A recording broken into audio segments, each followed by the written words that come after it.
There's something about the smell of crayons and Elmer's glue that just makes my heart feel full.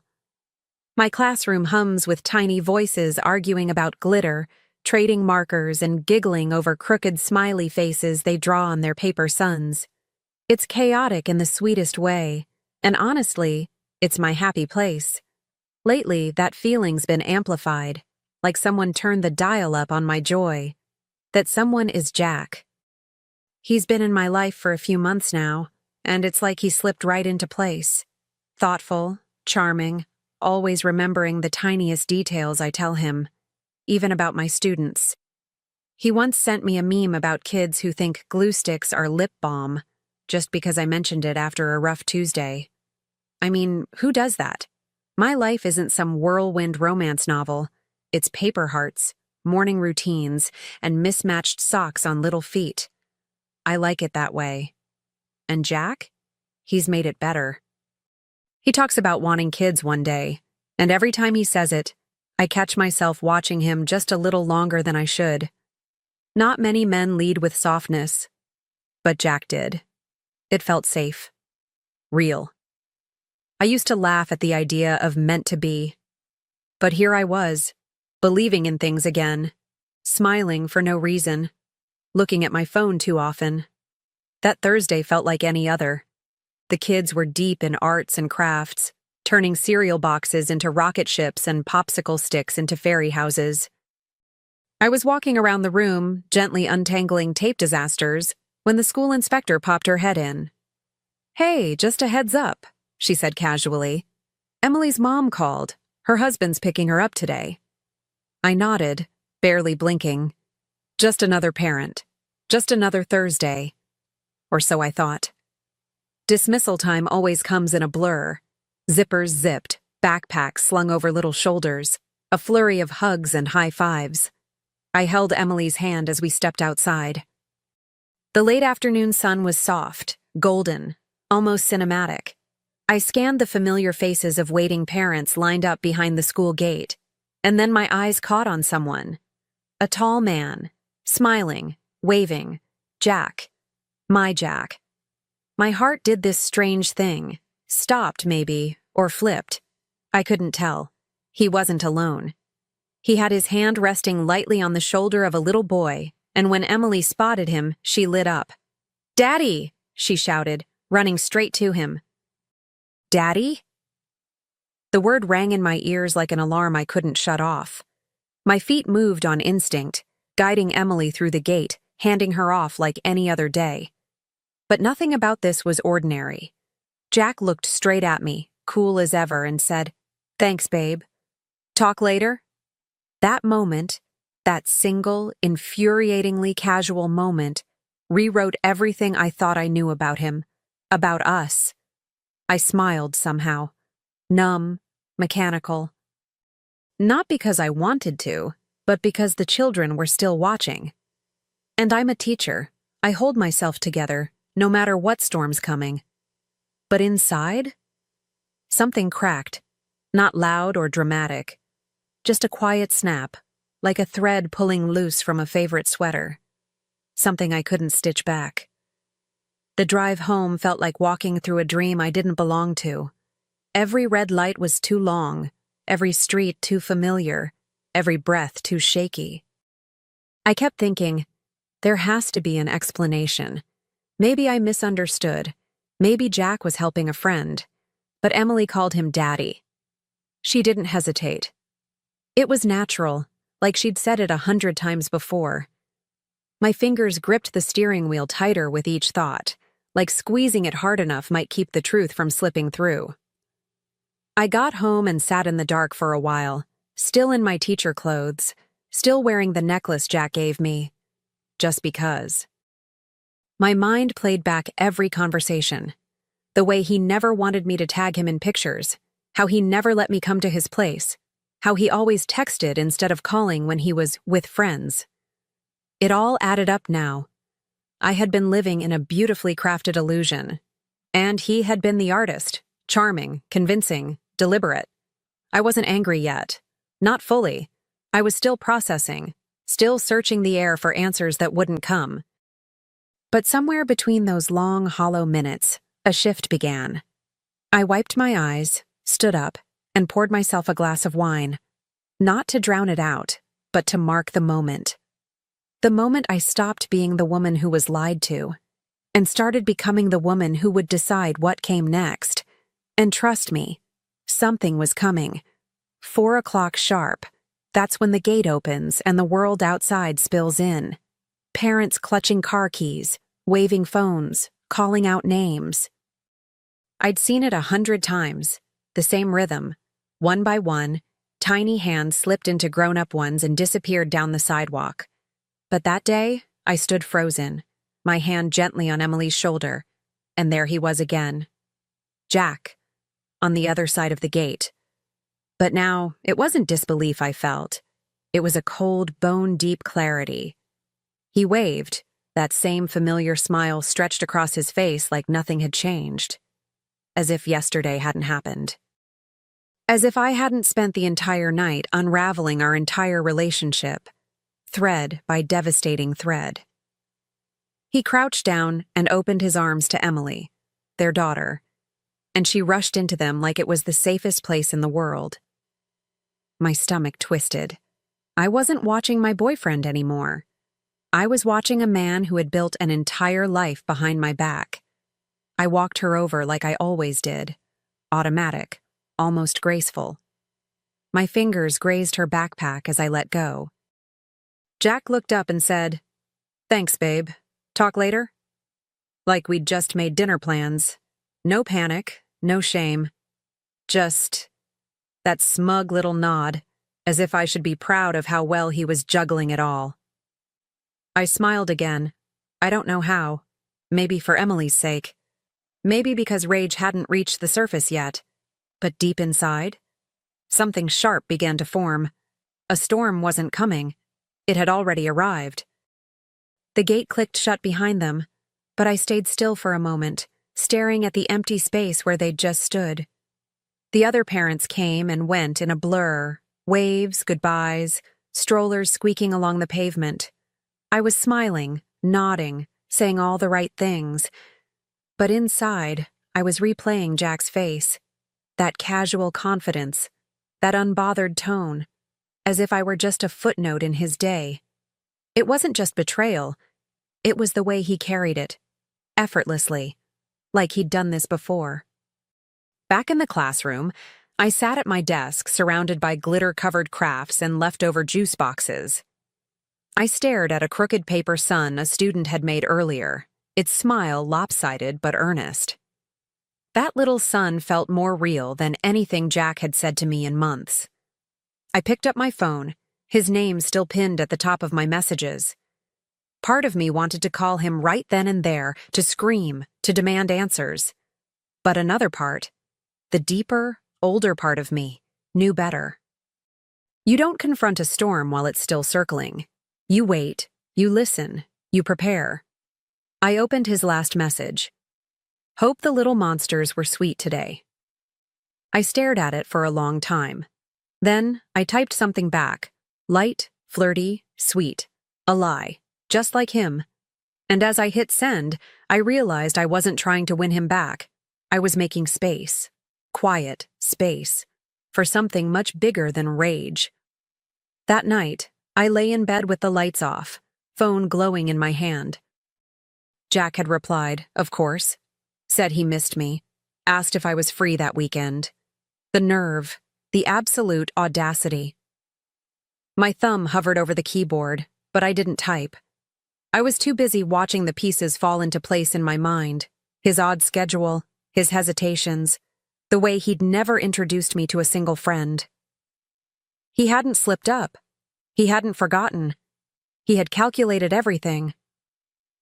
I stared at the ceiling, the silence around me dense and unmoving. It was strange how betrayal doesn't feel like a fire at first. It's not loud or hot. It's quiet, heavy, like standing in a room with no windows. And yet, beneath that stillness, I felt something flickering. Not sadness, not even fury. It was something sharper, more precise. My heart hadn't broken. It had locked in. like a camera focusing. I pulled the covers up, turned my phone face down on the nightstand, and whispered out loud to no one, "Okay." Just that. Because I knew exactly what I had to do. And Jack? He had no idea what kind of woman he had lied to. I didn't cry. Not even once. Not the day after, not the week that followed. That surprised me, honestly.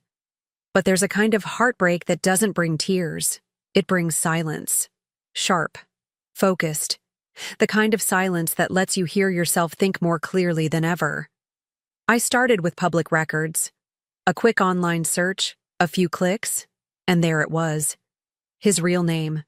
His wife. Their wedding registry. A daughter. Emily. It wasn't just true. It was documented. All of it. There's a cold efficiency that kicks in when you've been played.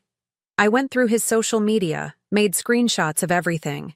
The sweet messages, the restaurant selfies, even the voice notes he sent me saying he wanted to build something real. And I kept smiling while I did it. Not because I was okay, but because I was past the point of being shocked. There's a moment where grief steps aside, and a woman reclaims her power. That's where I landed. I didn't block him. I didn't ghost him. I texted like always. Sugary, warm, convincing. "Can't wait for you to see what I'm planning for Family Appreciation Day. It'll be unforgettable." He replied with heart emojis and, "You're the best, babe." Oh, I knew. I was. Just not in the way he thought. Every word I typed to him was calculated. Not out of cruelty, but precision. I became a mirror, showing him only what he wanted to see. He thought I was smitten, naive, preparing some cutesy surprise at school while he juggled two lives with the ease of a magician. But I was done being the girl applauding the trick. I wanted to be the one who pulled back the curtain. And I was getting everything ready, quietly, methodically, like lesson planning, only with truth instead of glue sticks. At work, I played my part. Morning circle time, alphabet songs, finger paint Fridays. I laughed with the kids. I comforted scraped knees. I smiled when Emily ran to her friends, completely unaware that the woman reading her bedtime stories at night was the same one kissing her father behind closed doors. That thought used to make my stomach ache, but not anymore. Now, it lit something inside me. Not bitterness. Clarity. The truth is, I didn't want revenge just to hurt him. I wanted exposure. Honesty. I wanted his mask to slip off, not with a scream, but with a whisper. In front of the very people who believed he was decent. I kept thinking, let him walk into that room smiling. Let him stand tall, proud, clueless. Because that would make the fall even louder. Family Appreciation Day was circled on every classroom calendar. The kids were buzzing with excitement, painting signs, practicing their little speeches, rehearsing songs about love and togetherness. And there I was, organizing it all. Cool, composed, the very picture of dedication. I was in charge of the event this year, which gave me all the control I needed. Jack kept texting, asking what he should wear, if I wanted him to bring anything. I said just bring himself. He promised he'd be there early. I coordinated the slideshow myself, set the cue points, timed every transition. I asked the janitor for a favor, pulled a few days' worth of gate camera footage. Said it was for a safety audit. I labeled the USB supplies inventory and kept it in my desk drawer. I wasn't rushing. I was steady. Calm. And the truth? I think that scared me more than anything, how calm I'd become. The night before the event, I stood alone in my classroom, checking the projector one last time. The chairs were lined up. The banners were hung. The scent of laminated paper and dry erase markers filled the room. I looked at the screen and whispered to it like an old friend. Let's give them a show. Because sometimes the most powerful storm isn't loud. It's the one you don't see coming. The morning of the event arrived wrapped in sunshine and nervous giggles. Parents trickled in holding flowers, phones, and oversized coffee cups. Little voices buzzed in the air. "My mom's here! Is my dad coming soon?" The room was bursting with energy, construction paper hearts taped to the walls, paper chains dangling from the ceiling. I greeted everyone like always, hugging moms, waving at dads, smiling, always smiling. Even when I saw Jack walk in, confident, relaxed, wearing that same cologne he always wore on our dates. He found me in the crowd, flashing that boyish grin, mouthing, "You look amazing." I nodded, barely blinking. He didn't even notice my coolness. He was too busy scanning for his daughter and soaking up compliments from other parents. A few even joked, "That one's a keeper." And I thought, let's see how long that lasts. The room dimmed slightly as the projector flickered to life. I tapped the mic, my palms steady, my voice calm. "Thank you all for being here," I began, "for showing our students what family means, through presence, patience, and example." The room hushed. A few phones were raised, ready to record what they assumed would be a slideshow of crayon drawings and smiling kids. But then the first image hit the screen. Jack and me, at dinner, his arm around me, both of us glowing. A few parents gasped softly, confused. Jack stiffened. I kept my voice steady. "We wanted to honor one special parent today," I said. "Someone who's taught us, in the most unexpected way, just how closely our children are watching." The next slide clicked on, a screenshot from Jack's Facebook profile. There he was again, this time with his wife. Matching holiday sweaters, their arms around each other, captioned, "Still my favorite person." The room shifted, chairs creaked, murmurs rose like ripples in water. I could feel the tension thicken, eyes darting between the screen and Jack, who now sat frozen, his hands clenched on his knees. The third slide dropped the final weight, a still from the school's gate camera. Jack picking up Emily, me standing just behind her. A perfect triangle of deception. Gasps echoed, louder this time. A few parents exchanged sharp looks. I didn't look at Jack. I didn't need to. His silence spoke volumes. I turned to face the crowd, my voice warm but unflinching. "Children learn by watching," I said, scanning the room. "They learn what love looks like, and what lies look like, too." Then I looked directly at the woman I had invited in secret, Emily's mother. She stood near the back, arms folded, her face a portrait of pain and fury. Our eyes met. No words, just understanding. I took a breath and said, "I believe Emily just learned what a coward looks like." The air left the room in one collective gasp. Jack turned pale. The principal looked like she might faint. But I felt light, not vindictive, just free. And sometimes that's all the justice a woman needs, to tell the truth in a room full of people who believed the lie. For a long moment, no one moved, just the faint hum of the projector casting Jack's frozen smile across the wall like a ghost. Then someone, I think it was a mom from room 2B, clapped. Softly at first. One slow clap that turned into two. Then a few more. I didn't need applause, but something about that sound felt like a bomb. Like the truth had landed where it needed to. Jack stood suddenly, his face flushed with heat and humiliation, mumbling something no one could hear.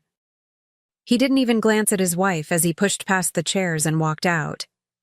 I watched him go.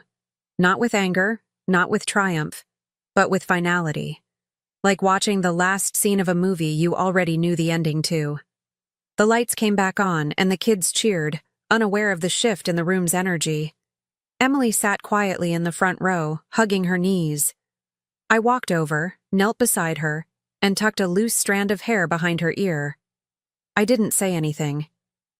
I just offered her a small, gentle smile, the kind that says, "You didn't deserve any of this, sweetheart." And then I stood, straightened my shoulders, picked up the mic. "Now, I said with a brightness I didn't have to fake. "Who's ready for cookies and juice?" Laughter returned like sunlight breaking through a storm. Because sometimes, the truth doesn't just clear the air. It makes room for something better, something honest. And something new was already on its way. News travels fast in schools, faster than kids can spill juice boxes. By Monday, Jack was officially banned from school premises. The principal called it a safety concern, but we all knew what that really meant. Parents who once shook his hand now avoided saying his name. Emily was quietly withdrawn from the school the following week. No big announcement, no goodbye party, just an empty seat near the reading corner, and a silence that somehow said more than words ever could. I'd be lying if I said I didn't feel the weight of it all. It lingered in small ways, the pause before a morning song, the stillness when Emily's friends asked where she went. But what surprised me most was the response I got, from other teachers, from parents, even from strangers who'd heard whispers. They didn't look at me with pity. They looked at me with something closer to respect, as if I'd done what they wished they could have. As if I'd said the thing out loud that too many women keep buried. And honestly, I hadn't expected that. I didn't do it for applause or revenge. I did it because there was a child in the center of all of it, watching, absorbing, learning. And I refused to let her walk away thinking silence was strength. That endurance meant staying small. No, not on my watch. The days rolled on, one lesson plan at a time. Morning songs, snack breaks, sticky hands tugging at my sleeves. I poured myself into the classroom like I always had, but something in me had shifted. I stood taller, spoke firmer, not harder, just clearer. I no longer second-guessed my instincts. If something felt off, I trusted that inner nudge. I had learned the cost of doubting my gut, and I wasn't going to pay that price twice. Funny thing is, healing doesn't always come in big, cinematic moments. Sometimes it shows up when you're tying a shoelace or listening to a child describe their imaginary friend in painstaking detail. Sometimes it shows up when someone new walks into your life. Someone gentle, steady. The kind of person who doesn't need spotlights or secrets to feel whole. That person, for me, came in the form of a fellow teacher. We bonded over hallway duty and mutual exhaustion. He'd seen it all unfold, quietly, respectfully, never asking for the story, just offering an extra pair of hands when things got overwhelming.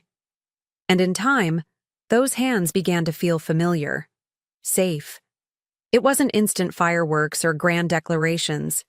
It was softer, like finding a warm mug of tea waiting on your desk after recess duty. Unexpected, simple, and exactly what I didn't know I needed.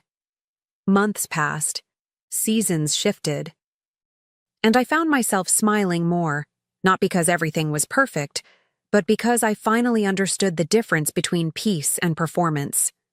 Jack became a shadow in my story, not the center of it.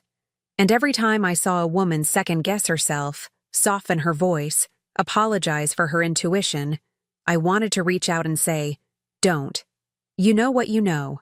Trust it."